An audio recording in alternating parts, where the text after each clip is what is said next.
So, kumusta mga kasipra? This is again John from Acoustic One. So, it's been a month na pala na hindi ako nakapag-upload dito sa ating channel. But anyway, since nandito na rin tayo, so another guitar tutorial uli.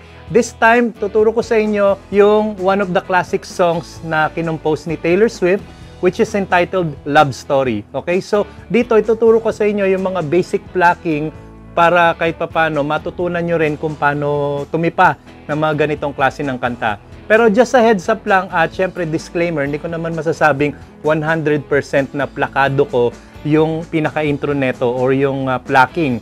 Pero at least kahit papano, masasabi ko na rin sounds like or medyo malapit dun sa original song. Okay, so wag na tayo magpatumpik-tumpik mga kasipra. O yan kasipra, yan na yung ating official na tawagan dito sa ating community. Okay, so without further ado, let's start our guitar tutorial. So tara, let's!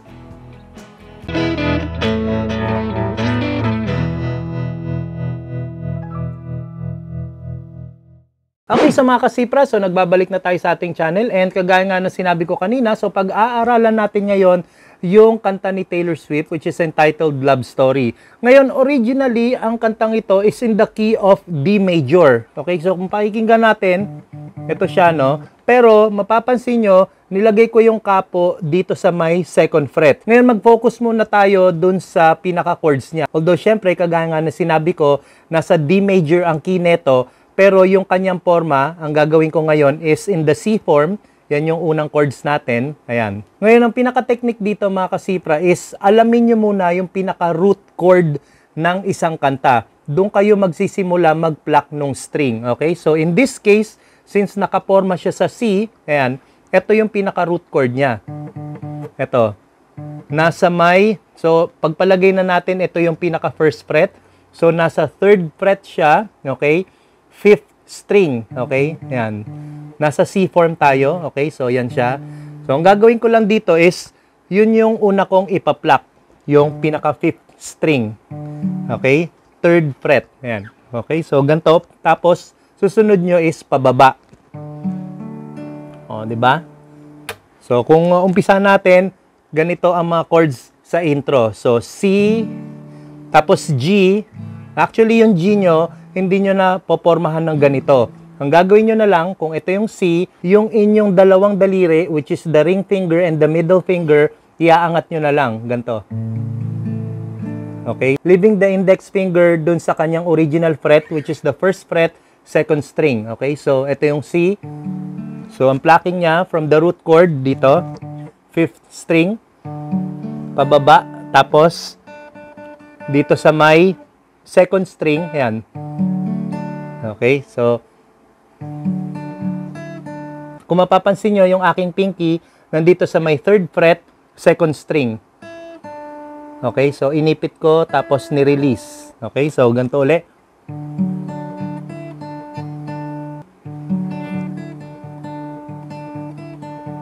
So dalawang beses yon. So papansinin nyo yung tunog.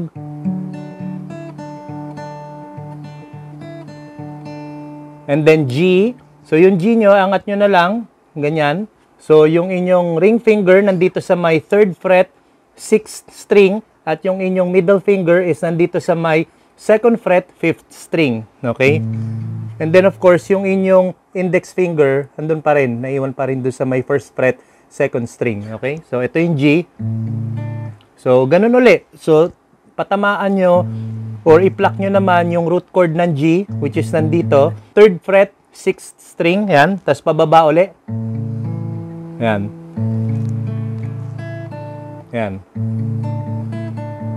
Ganun uli. Yung pinky nyo, press nyo doon sa may 3rd fret, 2nd string, and then release. Okay? Okay, so dalawang beses uli. And then A minor. Yan. Okay, dyan. Ang pinaka-root chord niya, itong A. Yan. So, open string dito sa may 5th string yan. Open yan. So, A yan. And then, pababa uli. So, ganun uli. Yung pinky, ipipress nyo uli yung 2nd string, 3rd fret.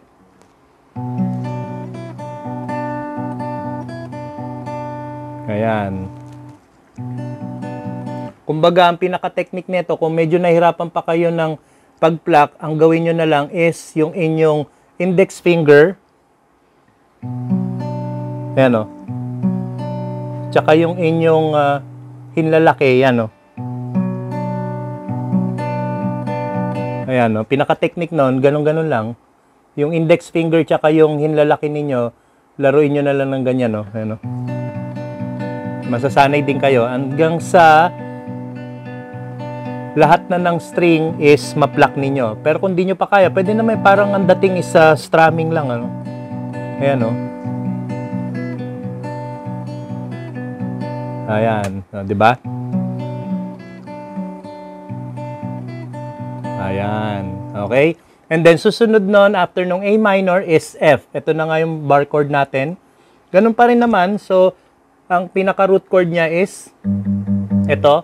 Sa may first fret, 6th string. Ayan. Ayan yung F. Tapos, ganun pa rin uli. Downward stroke. And then, pagdating dito sa may 3rd fret, 2nd string, yung pinky nyo, i-press nyo uli and then release. Okay? Ganun uli.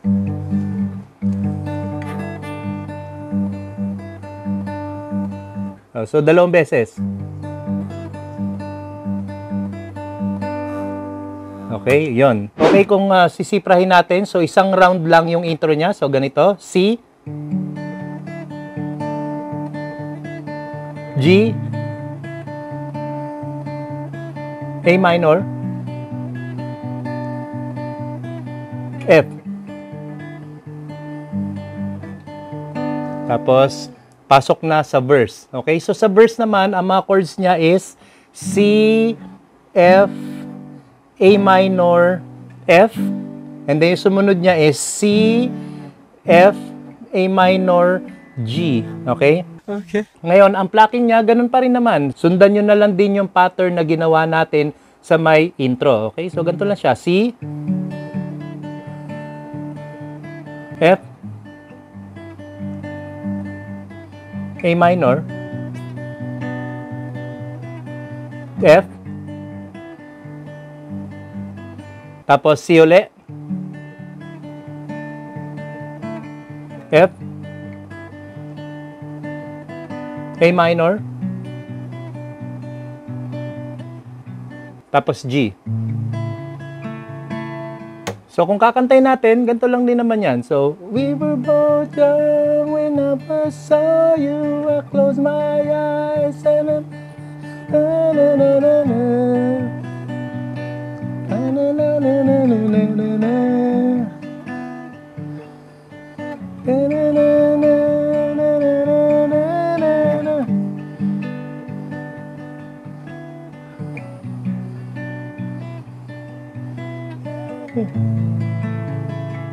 ayan.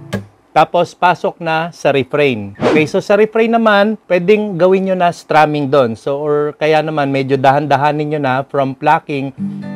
Ayan, gawin nyo parang medyo nag-i-strum. So, kagaya nung sinabi ko kanina, ganito yung pag-practice nyo para medyo ma-master nyo yung inyong pagpa-plucking. So, umpisa nyo muna sa hinlalaki ninyo, tsaka dito sa inyong index finger. So, ganun lang.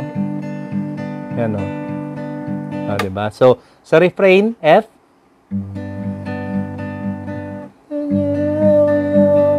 G, A minor, and then C, and then F, G, A minor, F, G. Okay? Ayan. Cause you Romeo, you were throwing pebbles in my door.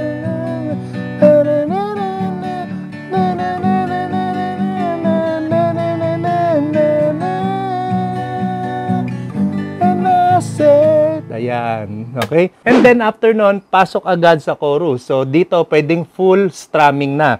Okay? So, sa chorus naman, ang mga chords niya is C, G, A minor, F, G, C. Okay? So, Romeo,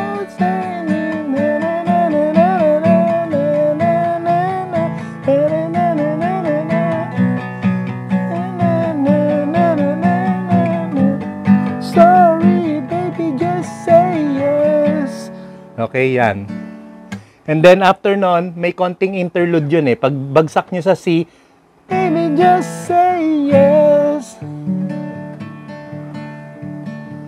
Tapos, pasok agad sa verse 2. Okay, so yung interlude, C lang yon. Tapos, pasok sa verse 2.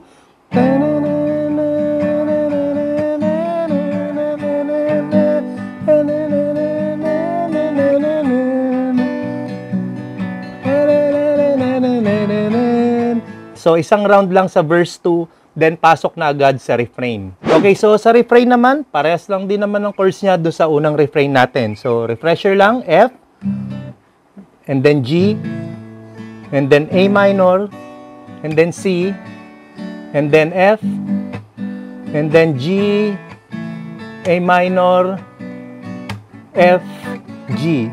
Okay? And then after nun, pasok ulit sa chorus. So, yung chorus niya, same lang din nung first chorus. Nga lang dito, sa second chorus is dalawang round niyong uulitin to. Okay? So, C, G, A minor, and then F, and G. Ulit-ulit, C, G, and A minor, F, G. Tapos, instrumental na. So, sa instrumental, ang chords niya is kagaya lang din ng intro. So, C, G, A minor, F, and then G. Okay? And then after nun, bridge na. So ito naman yung part na medyo iba yung tono kesa dun sa ibang part ng kanta. So sa bridge, ang kanyang chords is A minor. I get tired of waiting. On the F, C, and then G, and then A minor ulit. F, C, and then G. And I said, tapos chorus na. So sa chorus naman is kagaya lang din naman nung first chorus. So isang linyahan lang din siya.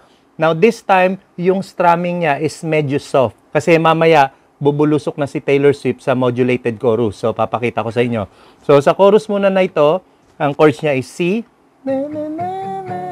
Pwede nga ang gawin niya, palm mute niya, mas maigi. So C. Ayan, no? And then G. And then A minor, and then F, and then G. Yan, tas saka nyo na ihataw sa G. Kasi after nun, papasok na yung modulated chorus. Modulated chorus meaning tumaas na siya ng one whole step. So kanina, C, yung pinaka-chords natin, ngayon naman, gagawin na natin D. Okay? So tumaas na siya. So ang mga chords sa modulated chorus is D, A minor, B minor, G, A. Okay? So, ganito siya.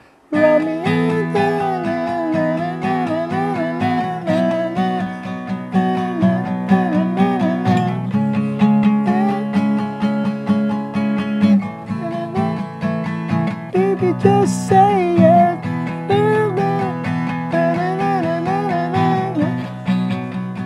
Ayan.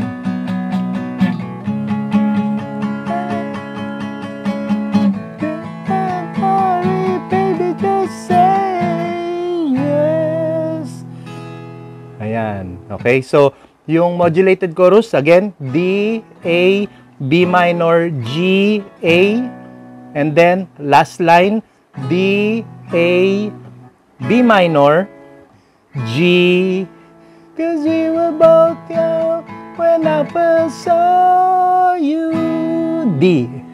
At yun po ang basic guitar tutorial ng kantang Love Story by Taylor Swift. I hope may natutunan kayo. At kung di pa kayo nakasubscribe sa aming channel, don't forget to subscribe, Acoustic One, at i-hit nyo na rin ang notification bell para updated kayo palagi sa aming susunod na guitar tutorial. So, till next time mga kasipra, maraming salamat at God bless.